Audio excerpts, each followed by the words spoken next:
This video is sponsored by the Foggy Dew, Dublin's legendary pub, located beside the Central Bank and Temple Bar. Come in for great nights, pints and supporting metal. Shout out to our other sponsor, Helio Gas Detection.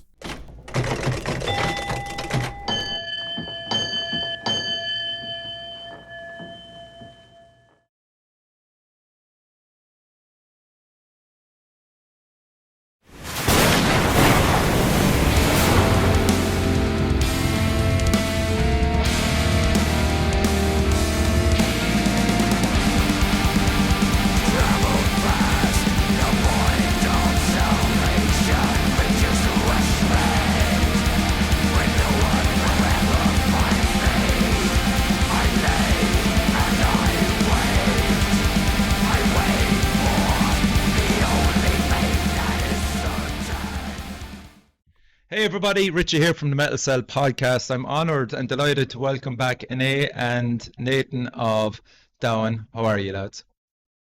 Not too Good, bad. Richie. Thank you It's for having us. lovely to have you back. It's been a while. I think it was myself and Pat interviewed you in 2023, I would say. Would that be about right? 2020, yeah. Yeah, that's it.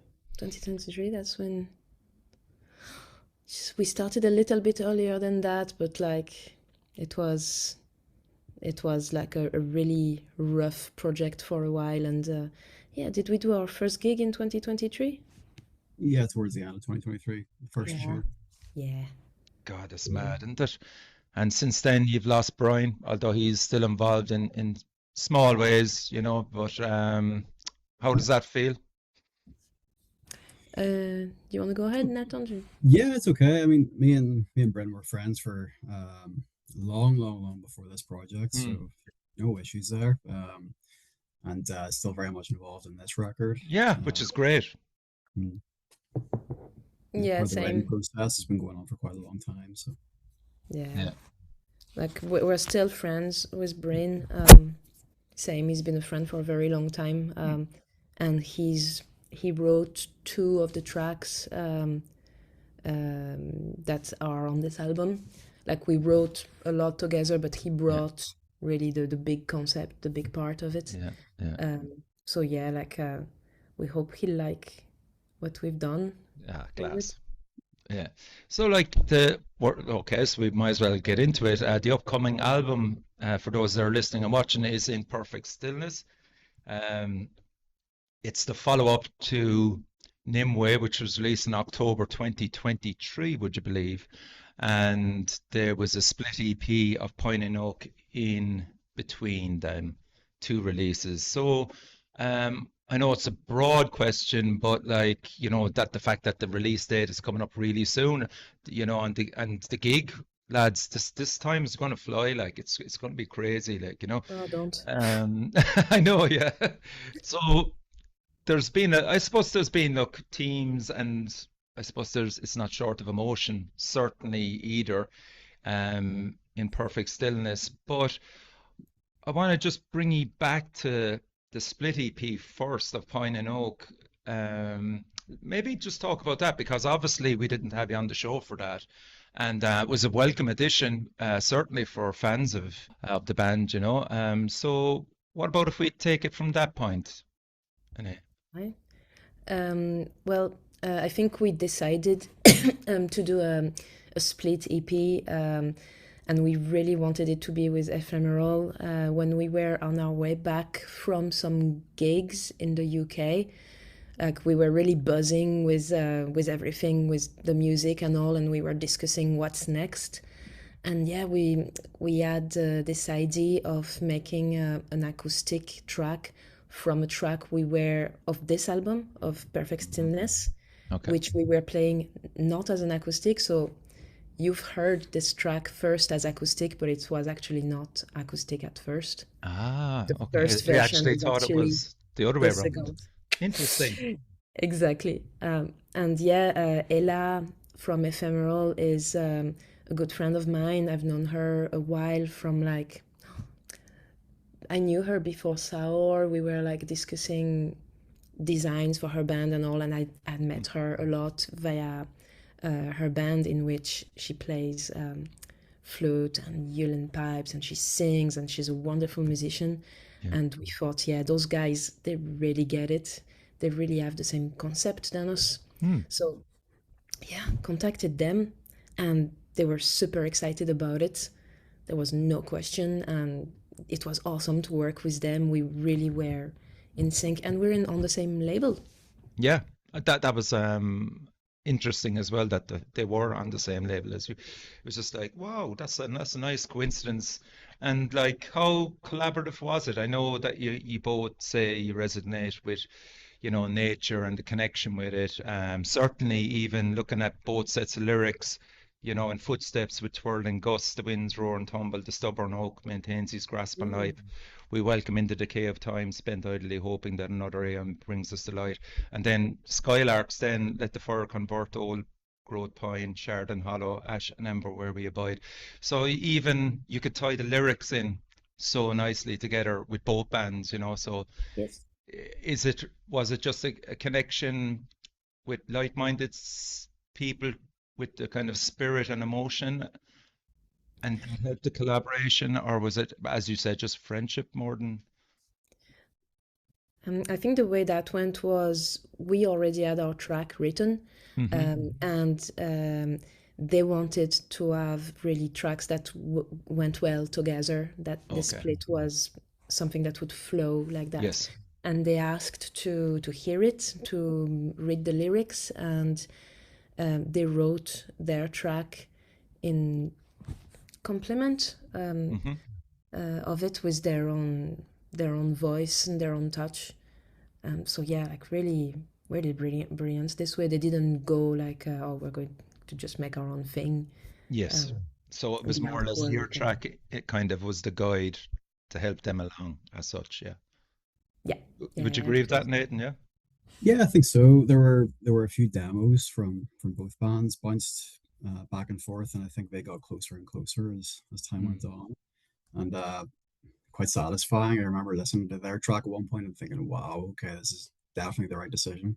Yeah. And coming up with the concept then of the artwork, was that an original idea, born out of footsteps, we'll say, or had you? I'd imagine you have a lot of images, no more than somebody that's good at writing lyrics. I'm sure there's quite a few kind of paintings in the background there that you can turn to if you're. That one, I think I kind of semi-improvised it. Okay. I knew that I wanted to work with textures and make something come from the texture. So I let the painting become what it wanted. I was listening to the tracks in the same time, and I knew that I wanted to bring the colors of nature. I was just going to say the colors are really obvious. Yeah. Yeah, that was very much. So yeah, it was kind of like a bit dreamy, a little bit, but knowing kind of where I wanted to go. And then you just look at your image and it tells you, oh, this would look all right here, and blah, blah, blah. Yeah. Wow. So the whole project from start to finish then, lads, how long did it take? Well, I think the planning for it started on the back of a mini tour. I think we played London and Manchester together, and it was on the trip back from that we decided we wanted to do it. Recorded the demo, and I think we then shot bits of the music video first before getting the song. Yes, we did that. Right? Yeah. So it was quite a long process. It was drawn out over the space of a few months. Okay, so yeah, well, no, that makes sense. I don't think and don't take any slight with it. I don't think you're the fastest moving band anyway, because there's a reason why you're not, because of the quality and just the sheer musicianship that's on display. So I can understand that, but that's relatively okay though. Was it, what you reckon, in 5 or 6 months, is it? From inception to release, probably something close to that, yeah. Yeah, that's okay. Yeah, something like that, yeah. And we're really lucky that our label, Des Hands Melt, he gives us no deadline. for anything. He always says quality first. You take Yeah. the time you need. So brilliant on that way. So yeah, we took our time until Yeah. it was right. Yeah. We're very lucky. Yeah, 100%. So I'd like also, that we're on kind of, the kind of visual journey with you, and that I think started obviously with Nimue, but like it continued on with Hot Pine Oak, and looking at kind of the inspiration for this album. I'd like to think that being from Ireland, the balance of beauty and harshness of nature influences your songwriting and atmosphere. Would that be true? Spot on. Yeah, Yes. I think That's so. spot on. Yeah, cool. There was a a bunch of guys. The website is Atmosphere Entertainment. Okay. He's done the best review. We could not have come up Oh, with a yeah. better review. You remember those guys? Yeah. Absolutely amazing. Like he nailed absolutely everything that we've done from day one Wow. with the split, with In Perfect Stillness. And yes, that's definitely one of the points, the beauty and the harshness and the depth and all this. And I cannot speak as well as those guys do. Like I wish I was I wish I could express myself like that. And But you're inspiring those words, innit? good, that'll do. So that'll do. That's a nice trade-off, surely. So, like melancholy and introspective are what I would say central to your identity also as a band, channeling that through the album. So this is an important part for me, which is like, how did the vocal dynamics contribute to this throughout the album? Like how do you plan it, or Well, the music gets written first, Okay. and Andy and I work together. hmm It's really, there isn't one particular way. We bring our ideas. Sometimes it's his, sometimes it's mine, and we bring the harmonies to each other. Andy's amazing at bringing harmonies. He's amazing at ideas. You know how amazing he is. Yep. Sure, you interviewed him not long ago That's right, because yeah. he did an amazing performance with The Boat Sank. Amazing Correct, yeah. album, by the way. Another Yeah, one that's kind of an homage to the sea, and yeah, actually, yeah. So, yeah, he's been doing a lot of that lately. Yeah, like we just really work well together. Um, Very good at picking out harmonies and yeah. saying, okay, we should try this. And if it doesn't work, it doesn't work. Mm. Try the next one. He's very open to like, yeah, you like even in the band there is no like it should be like this and it's not gonna move. And we had an amazing help from Sarah on the single that we've released already. Sarah Fielding from Darkest Era. Yeah. She just showed up at the studio, and I'm not even sure she had heard the track before that. Did she hear a demo? I'm not even sure. Don't think she did. I think she just turned up Did with she? a glass of wine and went for it. Yeah, What? she brought wine. Stop. She Yeah. brought wine. She had a long day of work, you know, and she looks after her kids, and she was working, and she just arrived, Is knackered. Sarah Chris's wife? Yes, Ah, okay. I know it was an obvious one, but I still had to ask it. yeah, he recorded her many times, Okay, yeah. many times. The pedigree is there then. Come on. It's not a random person out of nowhere, you know what I mean? Like Of this is course, pedigree. Sarah, Yeah. longtime friend too. I've known her for ages. She's an amazing person, and big kisses to her. Mwah. Yes. Yeah. No more than Joe Quayle contributing in the previous album as well. And you got these surround yourself with fantastic musicians, and you've got every chance to making it even more beautiful, even more emotional, like even the black metal vocals, the blast beats, the swirl around, melodic and tender, clean vocals. that's a delicate balancing act as well.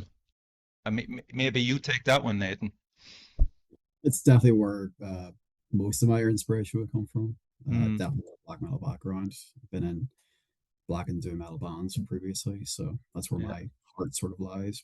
But I do have another side. Like I like a lot of lo-fi and atmospheric music. That would sort of be my downtime kind of listening. And yeah, it just sort of naturally came for me in the band. Mm. My whole life I've been playing in bands that were just riff after riff after riff and blast beats for 6 or 7 minutes, and it's just a nice little breath to actually be able to leave those little gaps of nice atmospheric moments in the music. Yeah, because it's a different dynamic, isn't it? In even approaching it from a vocalist point of view. What do you mean? Sorry. I'm sorry about the black metal side of it. Yeah, I mean, I wouldn't even. Am I a vocalist? I started singing with Darwin.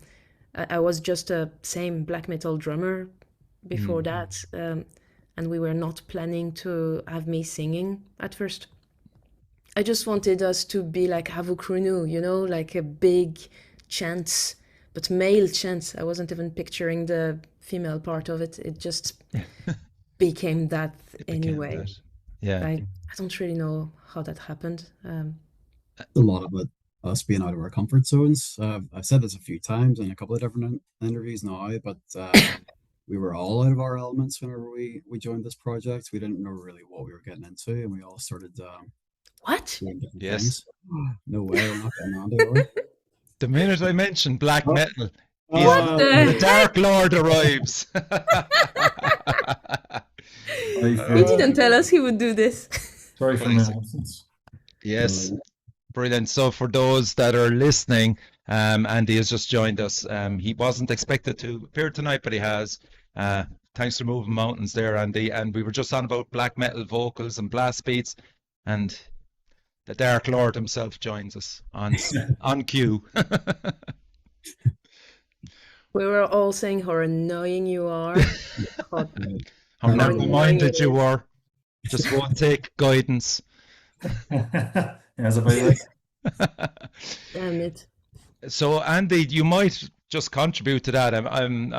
You haven't missed much, by the way. We're just on about the kind of black metal vocals and the blast beats that are swirling around melodic and tender, clean vocals, and just the approach you take to combining both, so it doesn't disturb the dynamic of the song too much. It adds to it. But I mean, it's a kind of a delicate balancing act, I suppose, sometimes, especially with your music, I would say.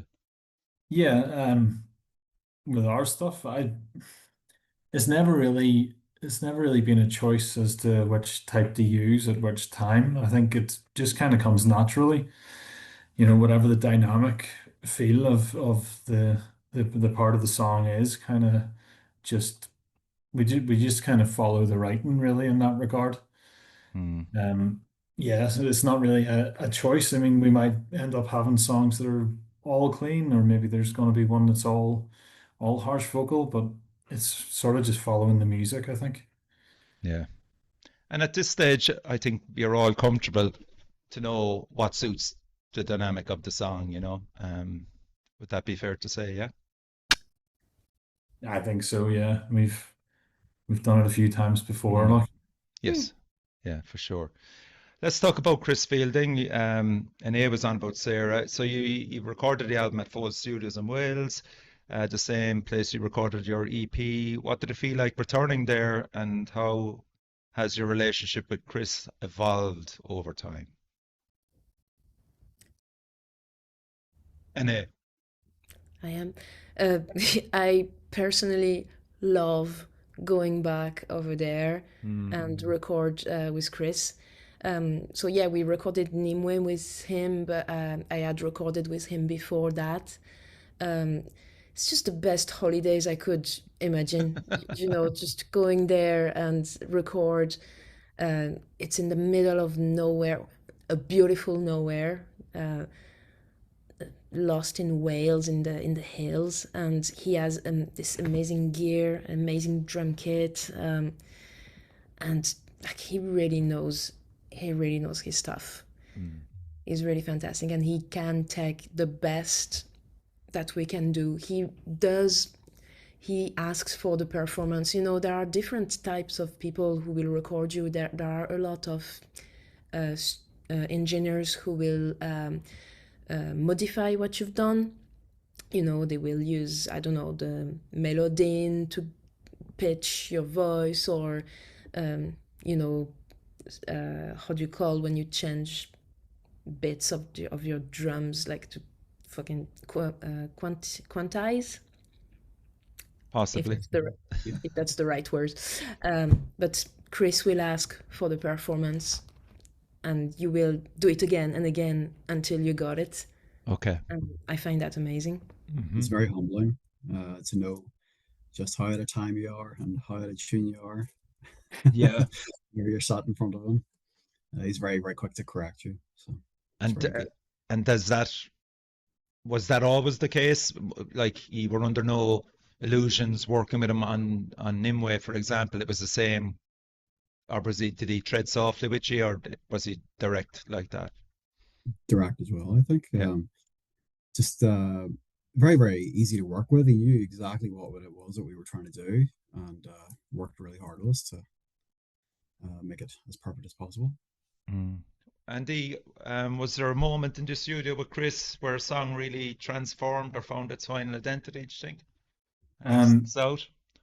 I think an unexpected thing was whenever Sarah joined us after 12-hour shift printing everybody in the UK's merchandise, and she did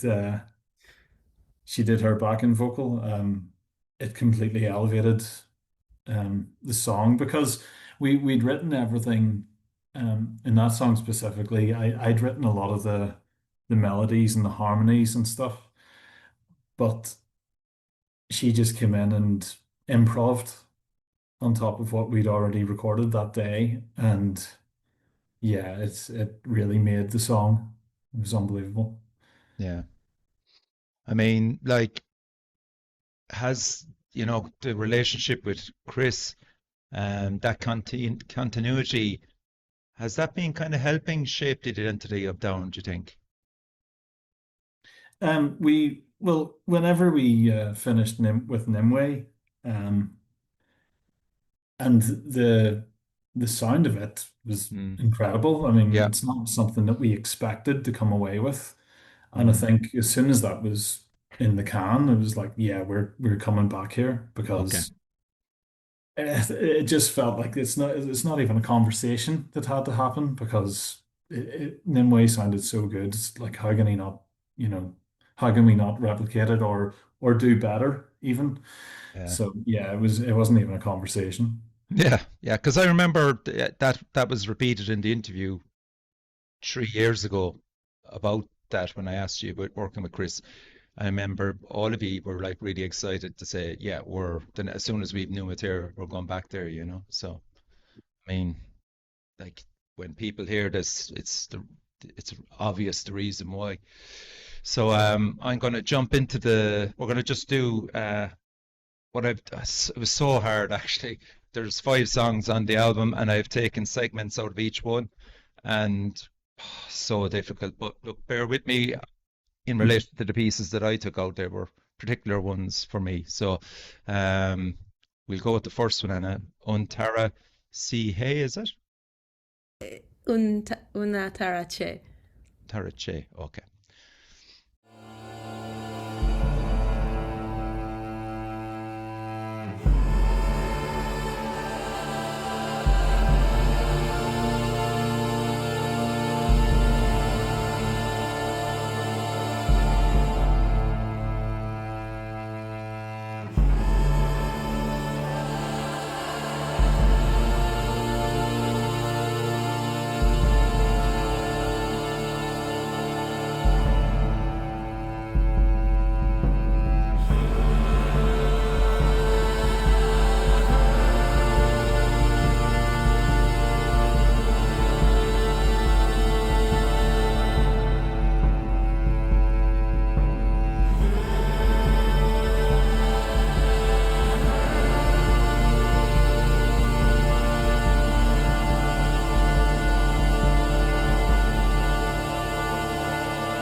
So I suppose am I probably the first one feeding back to you about these tracks, maybe? I The think song so. was touching a bit for me, With the but exception of the single. Okay. So this is going to be fun for me anyway. So this track for me is like I'm a huge fan of Ennio Morricone, especially The Mission, and that just drew me straight away to Ennio Morricone. And Jesus, what high praise! We all know what an incredible person he was.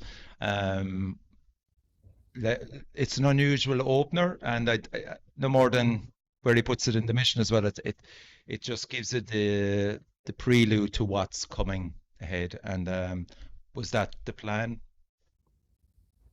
It was Anaïs pretty much came up with all of that, and I think I'm right in saying that it was written as a well, it was effectively written as an intro to um, the next song, Okay.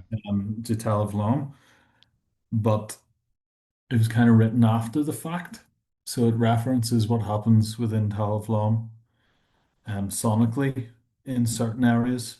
But Oh, then we did a short version of it, and then we decided when we were before we went to record it, we would try and do an enhanced, much longer version of it. um, constructing that. What was the thread through it? I mean, you've embellished it with the vocals and stuff, but was there temptation to really kind of leave it naked with just the cello, or it was written cello and voice okay? at first. Mm-hmm. Um, and Andy then came up with his harmony on top, and the drums was added too. And honestly, the temptation was more to make it longer and Okay. keep going. But then if we start doing this, it's gonna last 10 minutes. We know ourselves. Yeah, fair enough.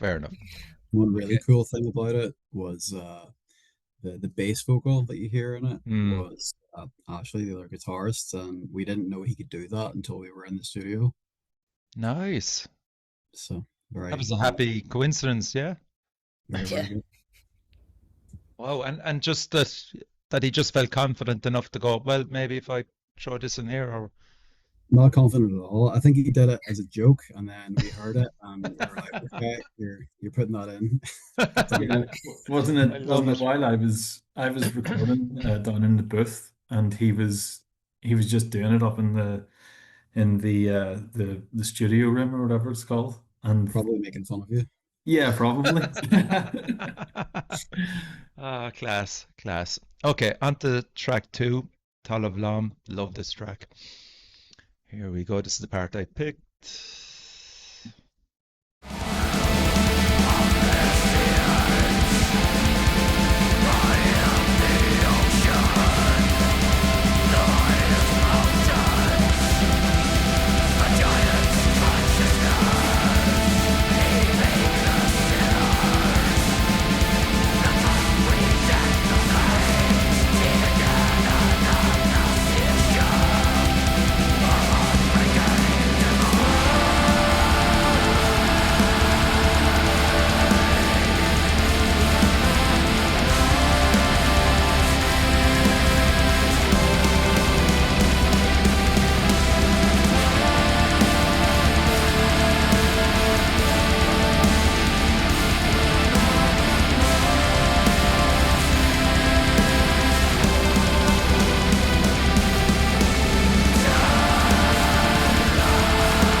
huge. I presume you're sick of hearing it now, but for you know, lads, and again, there's my dynamics there. That was why I picked that certain section, because it went from straight blast beats into almost melody, and then it did hit the melody part of it. You know, we were on Andy also about, you know, you with the boat sank, you know, that whole team with the nautical side of it. This as well with Anaïs drums. It just conjures up huge images of waves and cliffs, and you know, I don't have the lyrics to Talamh Lom, so where are we with that in relation to lyrics, maybe? Maybe not so much the waves in this one. There is a bit of that later on in the record. Yeah, I know where it is. Yeah. Yeah, yeah, I know, a bit of an obsession of mine at the moment. Yeah, this one's more about the kind of destruction of nature from ourselves, really. Was Hmm. I mean, I know it's cliche to even talk about that stuff these days. It's so overdone and overwritten, but it is a real sort of problem, and in turn it sort of inspires art. So that's pretty much what it comes from. Like there are obviously connections and recurring motives right across these tracks. Nathan, you know, with approaching Talamh Lom musically wise, maybe just give us an insight into particularly those three sections there that I had, which is really hard to get into a minute and a half, but you know, just give you the idea of how quick you move across for dynamics. You mean for Musically wise, you know? the actual guitar playing? Yes, correct, yeah. My sections there are pretty much just flat out. I could like tremolo picking the whole way through there. Yeah. I'm very lucky to be able to do that. It's what I enjoy. But yeah, there's nothing much there I can say regarding the dynamics. I think the dynamics are mainly brought there from the vocals, because it is just tram picking the whole way through. For those particular sections, I mean, there's definitely a lot of melody in there. Yeah. With all those guitar parts, but I reckon the vocals are what actually makes those sections. Yes, so like it's just the foundation that's running across, and the lads can move up and down it. Yeah. It sounds sort of like the underlying melody. Correct. Yeah. Yeah. You're so good at doing that, and it's a great introduction to that with this track. And of course, you know, the following one, then Footsteps Part 2, really brings that home, from a listener point of view, anyway, for sure. And it just on that 1 and 2 there, the double whammy of Talamh Lom and Footsteps 2, putting that track there, Footsteps 2, to follow that. You weren't going to put In Perfect Stillness there, for example. No, we've discussed the order of the album quite a bit, and there are a lot of things you have to think about, especially when you know you're going to release an LP, a vinyl. You know, our tracks are quite long, so they wouldn't fit in any order we want. We thought, well, or did I think? I'm not sure, that the last track, My Tomb Beneath the Tide, should be the last one, and I thought Una Tarace and Talamh Lom should be first. Yes. Footsteps and Talamh Lom are the two tracks that were written with Bryn. Okay. And that felt right to start with that and then to turn the page. Okay. That's interesting. Yeah. Yeah. Because it was, yeah, like In Perfect Stillness, because I was just thinking, could you have switched that with Footsteps, and what you said there, yeah, makes sense also. Yeah. Cool. Okay. Right, let's play. This is the section of Footsteps 2 I took out of it. Yeah.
Oh, of all the tracks, this is the one I want to see live. Yeah. Oh yeah. Oh, definitely. Just for the emotional weight of it. You're gonna have people with their eyes closed. There's fist bump in the air for that. Like, just in the middle of this storm of music. Ah, it's incredible. Absolutely incredible. So you had quite a lot of people working on this. Raul definitely makes his comeback again, who played cello on Morning Star, and he was also on. Was he on Footstep as well? First one, part one. Yeah, yes, You, very, very brief section was written by Raul, I Yes. think. wrote it. Did Yeah, I play it? yeah. Yeah, so he wrote the section, but I played it on the acoustic Okay, version. okay. But it is him on this version. Yeah, and John Wilson then did the piano on Footsteps, the first Yeah. one. So like maybe like did their contributions help much with the emotional landscape of the song? Because like we'll bring in Brian's contributions and this Kacper as well. Mm-hmm. Yeah, that's what too. Okay, so like you've got a few people there that you can maybe talk about there with both Footsteps 1 and 2, you know. I'd like to hear about. So any of you want to take that? I think like with John, we were just very, very lucky. He's sort of an acquaintance within our circle of friends, just from around where I live, and was just happy to do it. It's just very, very eager to just take it. We gave him the initial demo of the song, and he just recorded over it and threw it back at us. And I think I think there were two drafts, and that was it. We were just very, very happy with it straight away. Wow. He, Yeah. he added a lot to it. Definitely elevated the song and pushed it to a little bit further than we thought that we were going to get. Okay. I mean, I don't think we planned to use piano at all um, in the newer version, and there were definitely melody lines that were written in the acoustic version that ended up in the current version. Okay. Because we've Interesting. had this song now for probably a couple of years, um, ready to be released, but it's sort of evolved over time. Yeah. I mean, were they two separate songs, which they are obviously, but like the first one, part one, was there a sense of, oh, we're not finished with this yet, you know, and that's the one that ended up on the split. Whereas Well, Footsteps 2 was the original. Is that right? Yeah. two is the original, yeah. Mm. Not in its current form, but that's how we were playing it. Then we decided to make that acoustic version of it, and loads got added to it because we were experimenting with new instruments there as well. Anaïs on the cello the whole way through, and me playing the violin. Completely out of our comfort zones. Yeah, Even the actually, violin, actually, yes, there's one. Yeah, nice one, Nathan. yeah, that's something I've been trying to learn how to play for a while, badly. That was my first sort of exposure to it. Um, but all of us, I think, were out of our comfort zones. I'm forever saying this, but you've got an Ace on the cello and even Ashley on the acoustic guitar. That was something that was not familiar to him for that song. Andy, clean vocals, I think, the whole way through that track as well. So Hmm. Yeah, it's a real. lot more exposed clean vocal, Yeah, especially. And it's quite front and center in certain parts of the song and sounds yeah, very yeah, very exposed.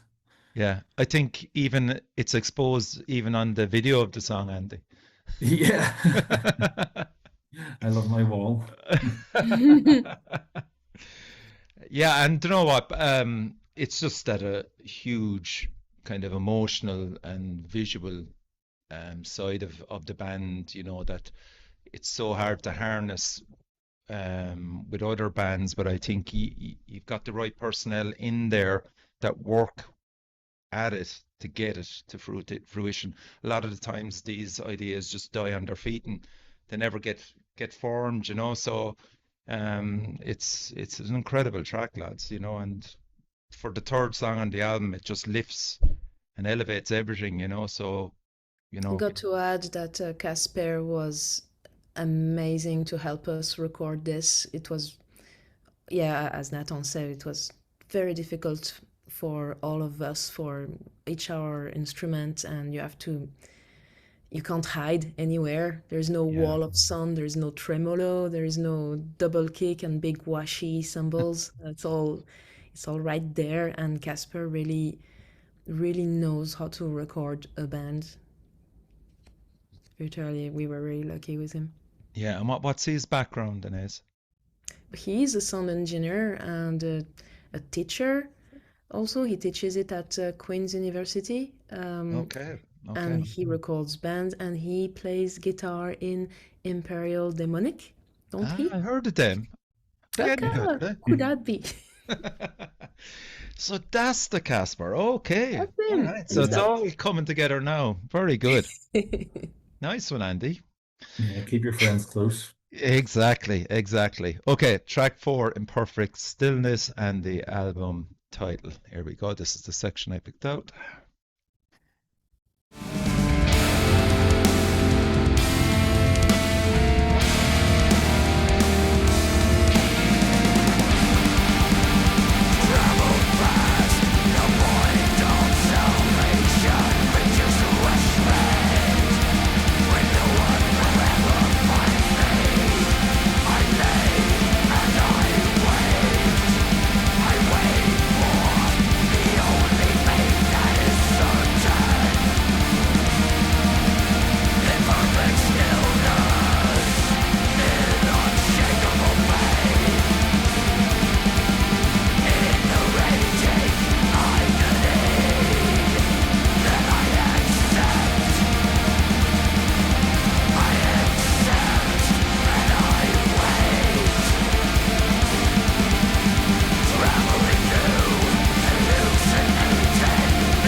There, that section, putting on the brakes there and going straight into that melody. I want to know. How did that come about? Funny start. Well, we had the guitar riffs written first, Okay. and we knew that there was going to be we knew that the next section after that was going to come the really heavy aggressive part. Yes. That heavy aggressive part is just the same, but with clean guitars underneath. Mhm. And then these two just went mad with the harmonies over the top of it. That was all Anaïs. Who was it? When that clean section comes in, and we're kind of what's the term they use? Like you sing one line and I sing the other, and then we join up. You were inspired by someone to do Oh, that. I can't, was it Philippe, Kardashev I or can't remember the name. This band with this amazing singer, and it goes, "It is my fault," and he sings two lines, two different lyrics, two different melodies, and they come together and they harmonize together, and it's Oh, absolutely magic. And okay. I forgot the name. I'm so sorry. That's fine. But yeah, Yeah.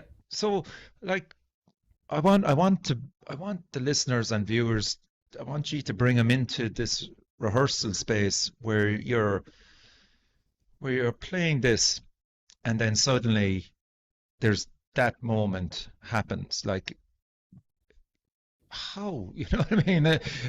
It's just not that you all just suddenly stop and then go, wait a second. Like I'm thinking there's a thread of music goes right through, and then you have to kind of work your way backwards and chop it. And like, what is a typical rehearsal and songwriting session for Domhain like? in relation to this side of things? Help us understand. Do you remember? Do Hard you to remember a little hard to bit? sort of discuss the way of it, but like I remember vividly like discussing this song and having that one riff in particular, the heavy bit after that, and wanting it to be this really diabolical, sort of depressive section. Hmm. I remember asking Andy to cry over it at one point. Yeah. Like I wanted it to be really serious. Um, but we toned it down. I'm pretty sure like the toned down part of it came from Anaïs at some point. I think that was the Opeth inspiration was coming out there at some point. Ah, okay, okay, that's fair enough. Yeah. So the Imperfect Stillness, then, Anaïs, where did the title come from? And then maybe just talk about how you took on the artwork to sum it up, you know? In Perfect Stillness, I think the track of this same name. So I wrote the lyrics for that, and Andy picked that expression in Perfect Stillness and said I would see that being the album name, Mm, and we all said yeah. yeah. I And think the title suits I think it suits the whole collective lyrical output that this album has. And there was talk about, is there a theme throughout the album? I don't think there's a theme, but there's almost like a loose story of a person kind of traveling through it until their inevitable death and their acceptance of that. So In Perfect Stillness felt like quite a almost a beautiful title for it. It kind of suited the latter stages of that person, that character's existence anyway. Yes. Yeah. the return to nature, the end of the agony, and going back to nature, and more than accepting it, but feeling, I don't know, feeling at one with everything again. Yes. If you can talk about feeling anything. So how portraying that then through art is a different ball game then completely. What did you gather around you to get that amazing cover, Anaïs? Thank you. It was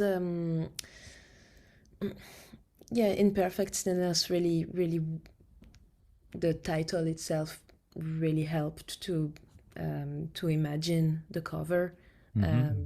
of the beauty of decay, Yes. if you will, Nice. and it had to be an oil painting to give that softness that you will only get with this particular medium. Um, I have it right here actually, and it's yeah, I'm quite happy with it. It took quite a bit of work, um, and yeah, it was one that this time was not improvised. It was really planned in advance digitally, um, and I think I've been showing the guys every step of it to make sure Yes. Yeah. they were agreeing with it and that it was right. Yeah, I think it's like it's kind of it's black metal, but it's not the ugly side of it. I don't think it's not. Mm. It is a decaying body, but it's Yes. not a disgusting one. If you know No. what I mean. You have it there. Do you want to show it off? Uh, do I? Hang on. It's fairly big, is it? Is it? It is, yeah, That's pretty big. a meter square. Yeah, Ooh, I remember saying it was a hey, meter. hello. Yeah, it looks all black. Yes. Now it's black and metal. Fantastic. I promise you there is It's something it's taken the it's the Metallic album, is it? Yeah. That's rubbish. Hang on. Oh, there we Better? go. Yeah, yeah, yeah. Yes, there you go. Yeah. There It is still something doesn't on do it. it justice, Anaïs, but it'll be on the podcast anyway, for sure. We will put that there. So isn't it? She's an important member of the band, lads, to put it mildly, isn't she, Andy and Nathan? Yeah, we're very crumble lucky. without her. What was that mumbling? They said they have to put up with you. That's fair enough. Yeah. Frankly, it's not easy every day to put up with me. No, incredible. So we're going to go on to the last track, which I think everybody, the feedback must have been just really good on this when you released it. Everybody was blown away by it, me included. So, and to back it up with a video that good, you honored the song so well. So we'll take a few minutes to listen to it, and then we'll delve into the writing and the video. So this is the section I picked anyway.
Yeah, absolutely class. Nathan, just there, there's a reason, obviously, why I picked that section, just the solo on it. Was there much work went into that to navigate it around the vocals, or did you just... Come on, take the credit.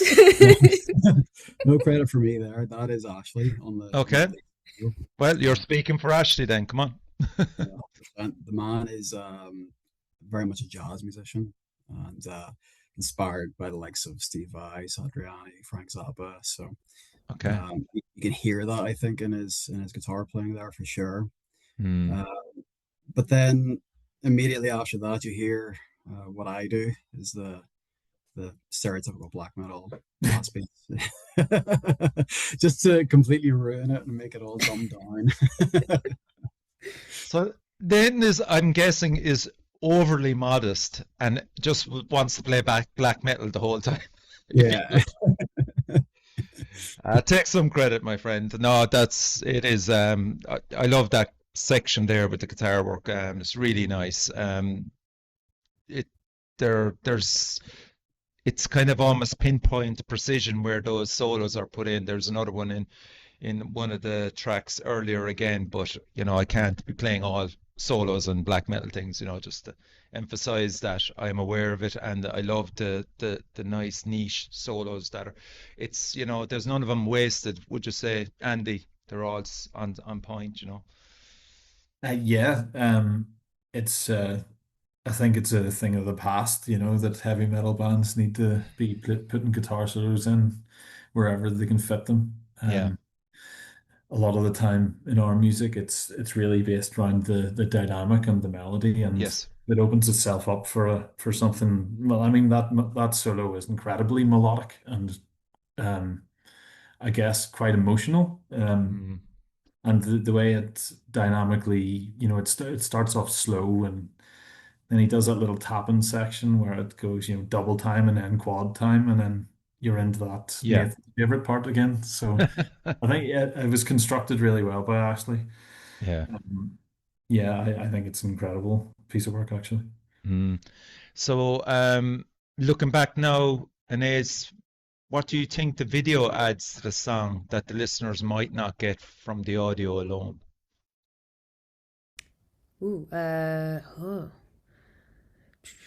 I think from the audio you might get the idea of waves itself. Yes, 100%. Yeah. Right, hearing the intro and the way Ashley really brought this track to us.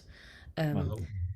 And it's the lyrics were really easily found for this because it was the waves, it was the tides.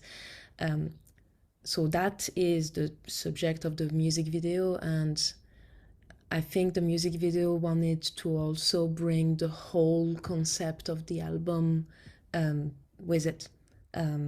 So this person is our actress Charlotte on the beach at low tide, and she's going to let herself die. She's going to accept death and get back to nature and be part of it, very much like the album cover.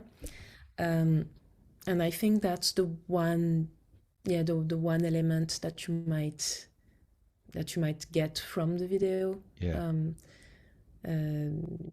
The entire album in there. I suppose. And how early in the songwriting process did the visual concept for My Tomb Beneath the Sea begin to form?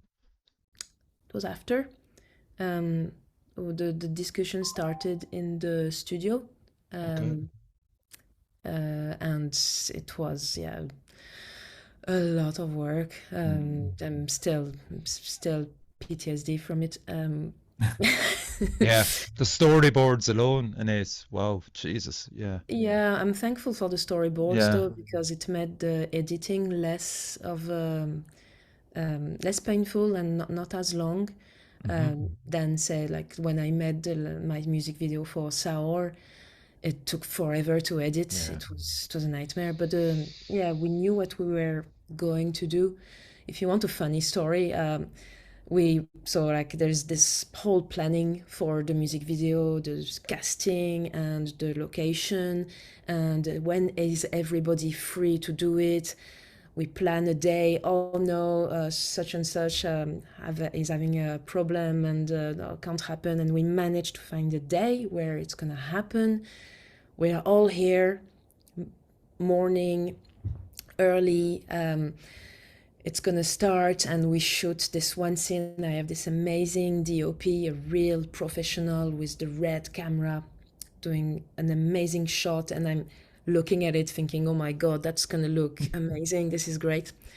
After the first so that's the first shot that you see in the video. Okay. She's sitting by the waves. That's right, yeah. And after this one, the camera breaks. So like Fiona, the DOP, I've worked with her many times. She knows her camera inside out. She takes the screwdriver, she opens it up, that she finds the bit that is burnt. And it's like, I can't believe this has just happened. I cannot fix it. And if we don't keep shooting, this video is finished. We can't come back because you've seen all the scenes happening in the water. It's already September. It's cold. Yeah. I got those women. They were thundered. It was horrible what I got them to do. But Andy battled on though. Fair play to Andy. He battled on. Respect Andy. I did that on a different day, so that wasn't too bad. It was a different day, and in fairness, he didn't have to get in the water. I know, but Andy wouldn't complain though. No, in fairness, that's true, because he did go in the water for the photo shoot of the booklet. Oh, did he? Oh, wow. Yeah, and Nathan did also. Nathan was I think nearly I got the dead. short straw for that one. They were covered in seaweed and all sorts of stuff. Yeah. I had such fun. But yes, Nathan saved the day that day because he turned around and gave us his iPhone to shoot everything else with. It wasn't on an iPhone. Stop. It was on an iPhone. What is it, 14 or 15? 15. Giving away 15. There you go. Crazy. I know. I've seen YouTube videos with iPhones and stuff, but man, wow. Except for one that one shot. That one And shot, sorry, and everything with the drone. We drone, have yeah, an of course, yeah. amazing drone operator, Martin from Dublin, who did some amazing shots for us. Really thankful for that. And But yeah, creating the last scene, Anaïs, as well, with the body and all the seaweed around it. Did you do that, or how did you kind of visualize that that was yeah, just in the storyboard again, and very storyboard? Yeah. much tying it up with the album cover, but Hmm. on the beach. So yeah, she was there. It was the last scene. She was really cold, Oh God. and I put more really cold sand all over her. She was shaking. I was actually looking at that again today and I was going, is that actually a mask? Could she have survived all that length of time in in that buried with sand and water? My God, that's unreal. She was she was really good. Wow. She is studying to be an actress, and I really hope she manages because she was absolutely wonderful from the beginning. The first video she sent when we did a call for cast, Okay. she sent us this video of herself crying and like no boundaries, just really showing her face in pain. You know, so many actresses out there are just trying to look pretty and sexy on camera, Yeah. and she was just acting, Yeah. properly acting. So she And did the that, and yeah, and she the other went into the lady? role. And the other lady, we were very lucky with her because it wasn't meant to be her at first, our Okay. first actress had to pull out, and we found her. Um, she's also from Dublin. She's a doctor, Oh, wow. and Okay. she looks a lot like Charlotte. You know, the two They actresses do? actually Yeah, yeah, look yeah, yeah, like yeah. Okay. they Yeah. could be mother and Yeah, child, so you that know, was that kind of it worked well and it I really. think, yeah, in we the end. spoke about it because the older lady in the video was kind of meant to represent the spirit of the sea and the spirit of the earth, Mm. bringing the younger woman sort of, back home as it is. And we thought we got quite lucky having the older actress looking remarkably related to the younger one. It was almost like, you know, a real homecoming Yeah. sort of. I want to Yes. call Yeah. her. Her name is Fiona. I'm Okay. so sorry, I Yeah. forgot her name up to that point. Charlotte and Fiona. Yeah. I mean, like, like the video feels very restrained and, contemplative and like deciding on that visual language and it's instead of something more overtly dramatic and aggressive. Um, especially, when Andy's parts and you did it so well with just the wind on Andy's hair and stuff. That was the aggression, really. The storm that was kind of coming in behind him. I suppose budget constraints factor into it as well. But overall, it's an incredible video and something to be really proud of, Thanks and so much. and just like the budget, when you see bands blowing budgets left, right, and center. You needn't even tell me how much. I know that you got it really with an iPhone. For fuck's sake, that just goes to show what you can create. Why, absolutely. I'm getting one. This is brilliant. So Effort here. yeah. So we're on now to the album launch and live show. The album launch is on March the 7th on Voodoo Belfast, the place I actually know well since was it 2 weeks Yes. ago? Yeah, it was great. Congrats on your show. I heard it was a roaring success. Oh, thank you, thank you. Brilliant just to be on stage there. What a buzz. So, what can fans expect from the live experience? Is there going to be a few surprises? Come on, sell it. And you're joined Surprises. as well by a great band.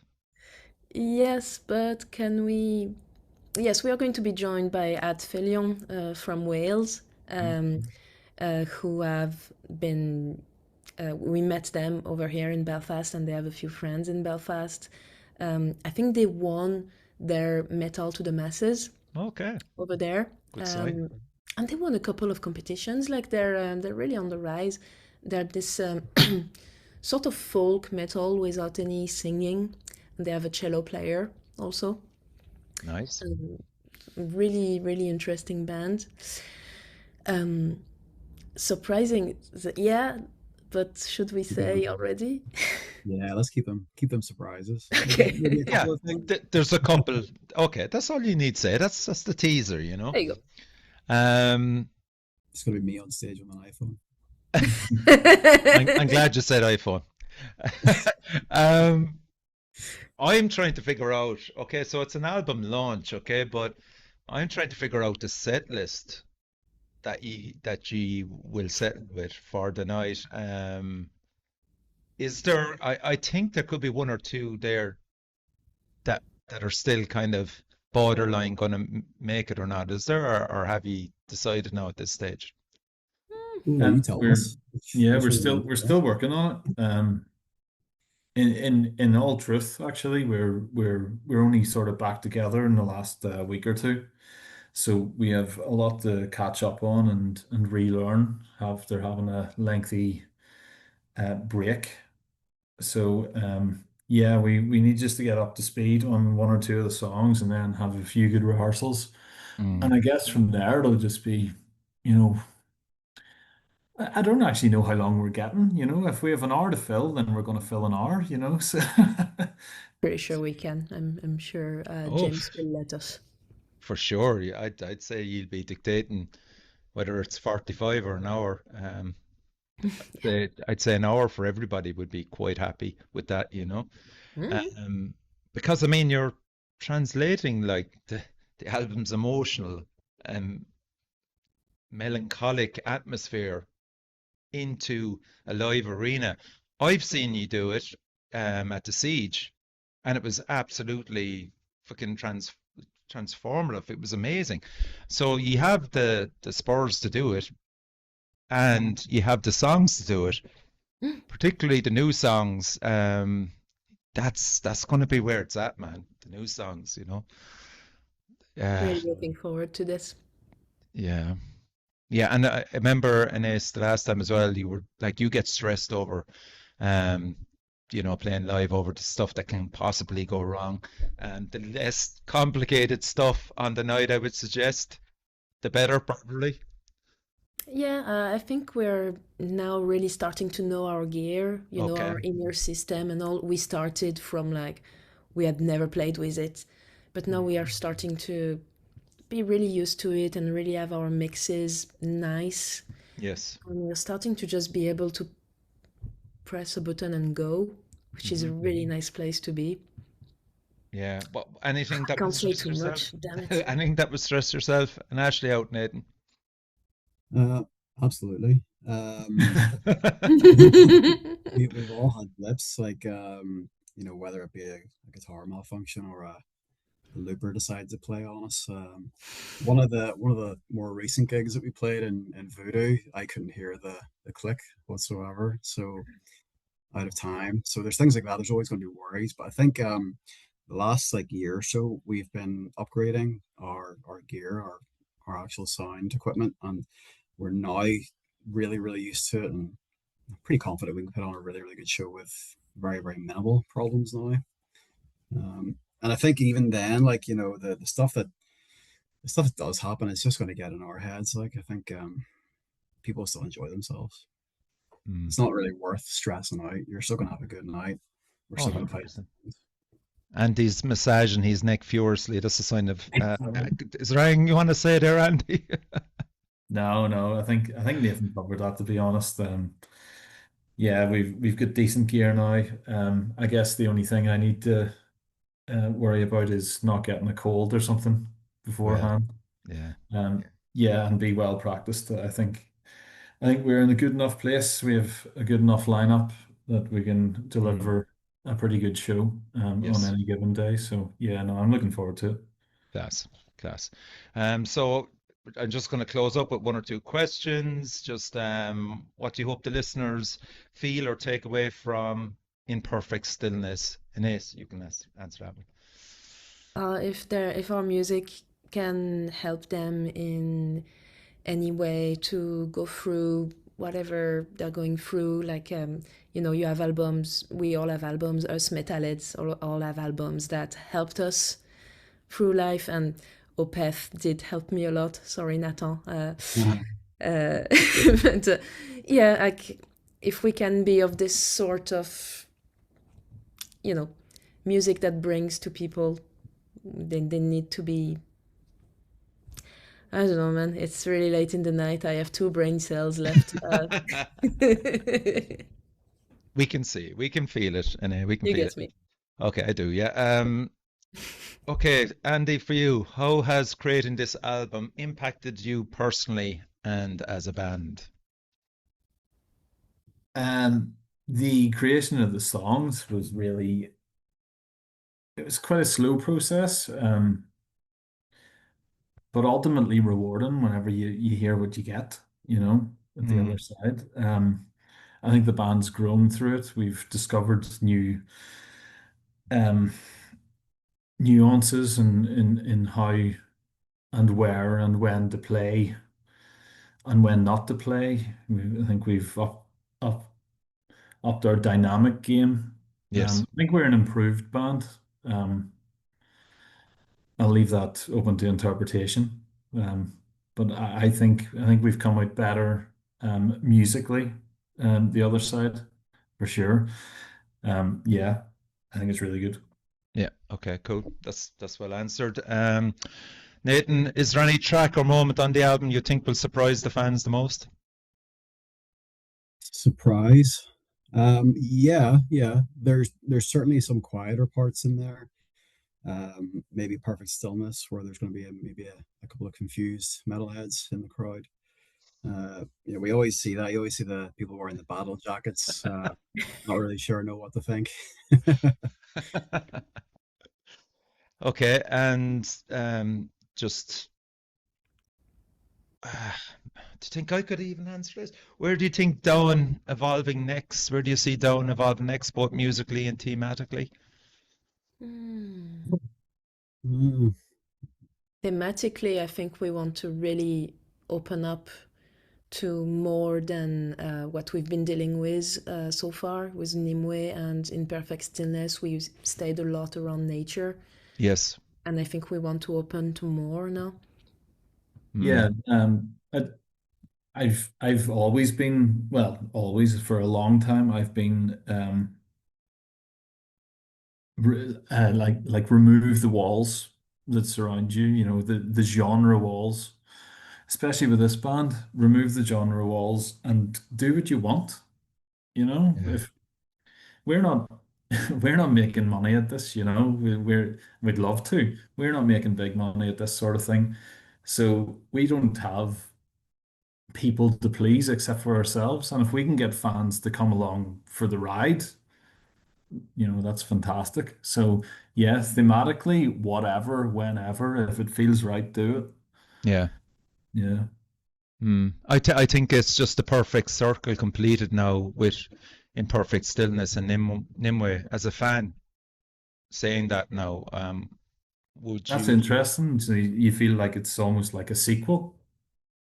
Yeah, it's side A and side B for me, and you have moved on, correct what you're saying musically and stuff like that, and dynamics, the for sure. But I think that circle for me as a band, I think you finished that, completed that circle, and I'm looking forward to seeing where you'll go next, in your development.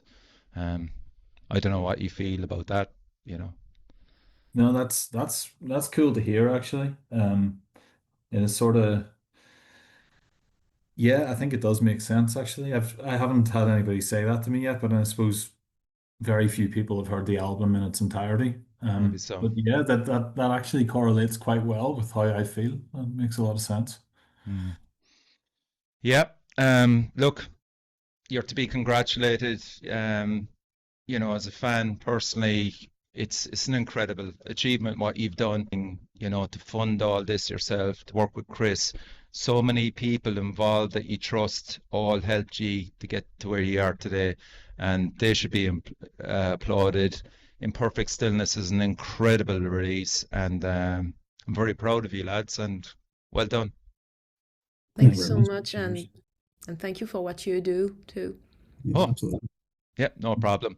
So you've been listening to Andy, Anaïs, Nathan, shout out to Ashley, and the album is out on the 27th, the 20th of February, and get to the launch if you can. It's in Voodoo, and March the 7th, and there's going to be surprises on the night, lads. So this is just going to be a celebration of incredible music, and let's all hopefully see you there.